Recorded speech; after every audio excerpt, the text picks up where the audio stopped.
I flew from Mexico City on the 18th of September, 22. And the plane landed pretty much during the night. And that's when I catch an Uber to the hotel.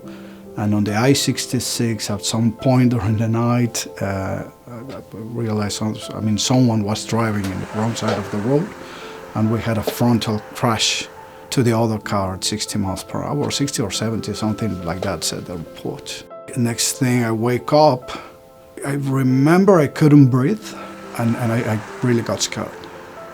Then I said, well, I'm in a foreign country. Nobody knows me here. Nobody's going to tell if I arrive. And I was concerned that no one will ever know. No one will ever tell Carla, my wife, that I was in an accident. And then the trooper came by. He just told me, relax, the paramedics coming. I met Mr. Delfin in the operating room. Dr. Laporta was starting to prep and drape the abdomen because Mr. Delfin obviously had very significant abdominal injuries while the orthopedic surgeon was dealing with the open fracture of his left leg.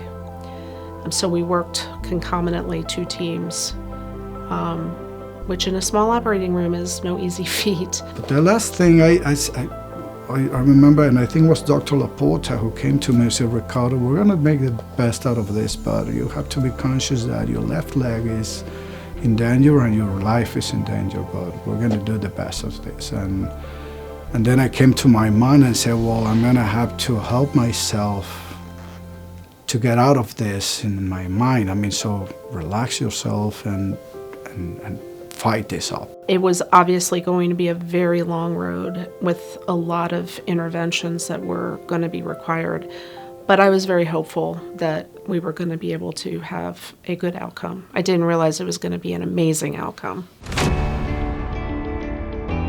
I think they knew what we are heading. Being in a foreign country, different language, not having much, they really took care of us, but I will say that it's all the staff in the hospital, that it's not only the physical care, it was the mind care. It was taking care of us, making sure that we felt comfortable, making sure that we were welcome here. Welcome to Virginia Hospital Center's 2nd Annual Trauma Survivors Day. We never felt alone. It's like my second family here in this hospital, to be honest. Apapacho means to hug the soul.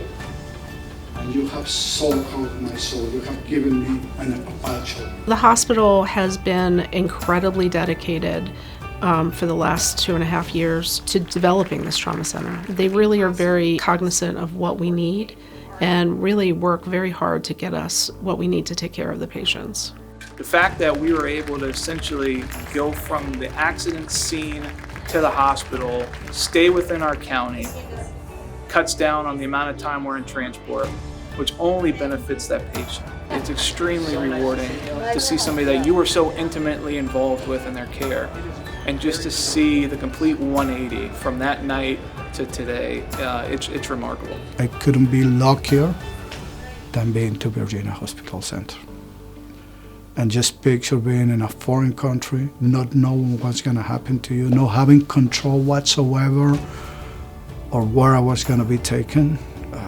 I couldn't be in a better place. Trauma care involves all of that humanity, all of the warm and fuzzies, if you will. We can't accomplish an amazing result like this without Mr. Delfin's input and his strength and his family's support. We can't do that without them. They took care of me, but they were my angels.